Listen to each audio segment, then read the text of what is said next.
김보엽 기자, 20대 국회 종합 정리한다고요? 예.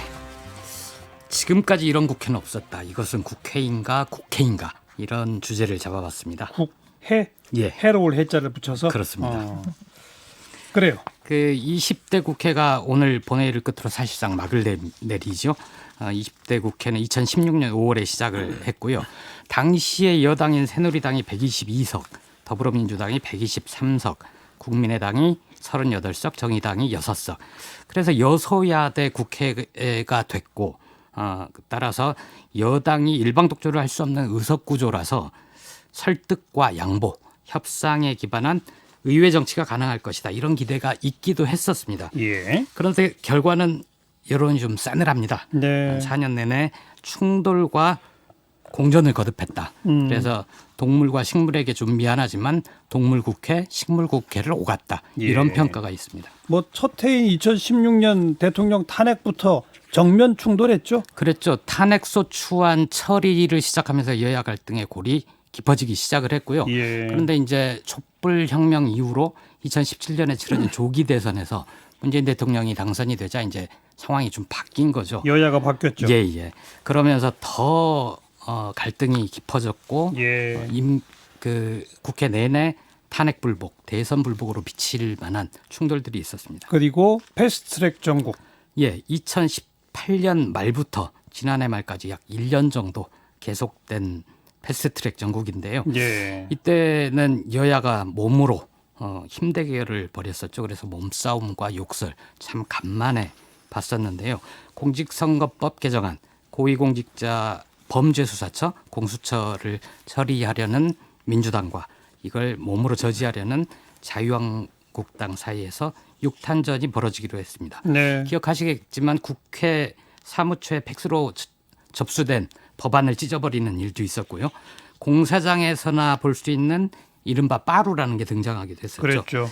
물리적 충돌을 막기 위해 국회 선진화법이라는 걸 만들었는데 그걸 7년 만에 스스로 무력화시켜버린 겁니다. 또 조국 사태 빼놓을 수 없죠.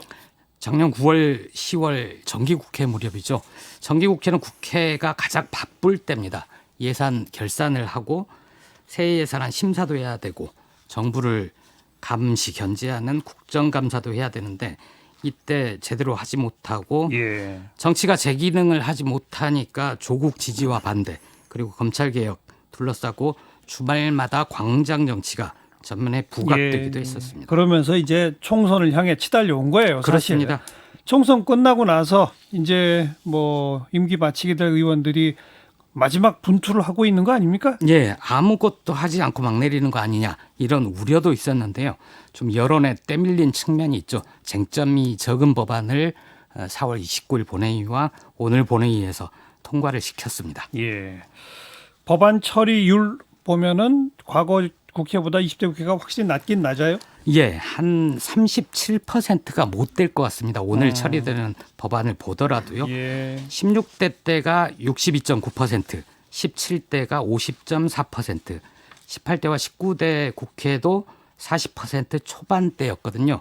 그것에 비하면 좀 초라한 성적표죠. 근데 이런 점도 좀 생각을 해봐야 될 것 같습니다. 의원들 이 실적, 성적을 평가할 때 얼마나 많은 법안을 발의했느냐, 통과시켰느냐. 양적 평가를 중심으로 하다 보니까 의원들이 법안을 남발하는 경우가 있습니다. 그러니까 법안 발의 건수 자체가 예. 많이 늘었더라고요. 그렇습니다. 이게 우리나라만의 현상이거든요. 예. 특히 일부 보수 신문들이 매년 의원 평가할 때 양적 평가를 해가지고 점수를 매기는데 예. 사실 미국 국회를 보면 통과된 법안들이 몇 개가 없어요. 그렇습니다. 우리나라는 예. 법안 난무 홍수에 그러다 보니까 이게 결국 규제고 우리들의 생활을 제약하는 법이거든요. 예. 그래서 기자들이 정신을 차려야 될 게 뭐냐면 후배 기자들이 하고 싶은 말이 뭐냐면 법안 많이 만든 국회의원은 그야말로 무책임하고 국민의 권리와 의무를 제어하고 옥죄는 법들이다. 그러니 법안만 가지고 모든 걸 하는 것은 법 만능주의에 빠져 있어요. 그러니까 법조인들이 우선은 정성 평가를 좀 하는 게 그렇죠. 어떨까요? 꼭 필요한 법을 제대로 만드는 1년에 의원들 105개만 만들어도 제대로 된 법만 만들면 되거든요. 예. 그래서 20대 국회의원들 이제 21대 국회의원이 된 분도 있고 그렇지 않은 분들도 있는데 예. 내부 자성의 목소리도 좀 있었습니다. 예. 민주당 초선 의원들 모임 수요 오찬회가 평가회를 열었는데요. 어허. 일하는 국회를 어떻게 잘 만들 것인가 주로 21대를 겨냥한 거죠. 조응천 의원이 이런 얘기를 했습니다. 국회법과 국정감사법을 보면 일을 열심히 할 수밖에 없게 예. 이렇게 꼼꼼하게 돼 있는데 문제는 단서 조항이 많다는 겁니다.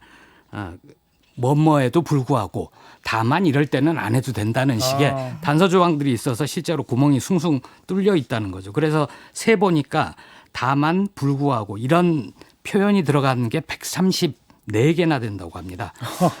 그리고 이제 법사위에서 활동을 했었는데요. 예. 워낙에 급하게 법이 막 올라오다 보니까 제대로 심사도 모르고 못하고 법을 모르고 법을 다루는 경우도 있었다. 예. 이런 고백도 있었습니다.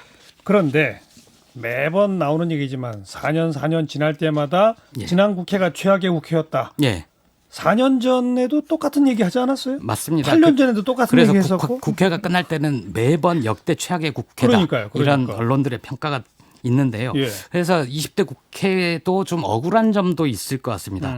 예를 들어서 재헌국회 같은 경우에는 국회의원들을 국회에서 잡아가기도 했거든요. 네, 네. 빨갱이다, 반민족 의원이다 이러기도 했었고 박정희 정권에서는 국회의원 3분의 1을 지명을 해버렸죠. 대통령이. 유정회, 유신정회. 그래서 예. 거수기로 만들어버렸는데 설령 20대 국회가 아무리 못해도 그런 국회들보다 못하겠느냐 이런 말들이 할 수 있을 것 같고요. 예. 그리고 20대 국회는 무엇보다도 역대 최초로 대통령이란 자리에 있어서는 안 되는 사람을 탄핵소추안으로 통과시키지 않았습니까? 그런 점은 좀 평가를 해줘야 될 것 같습니다. 그러니까 역대 최악의 국회란 말도 예. 너무 관용적으로 갖다 붙이지 맙시다. 그렇습니다. 좀 생각하면서 씁시다. 그리고 예. 국민과 언론이 너무 과해요. 사실 기대가 너무 높아.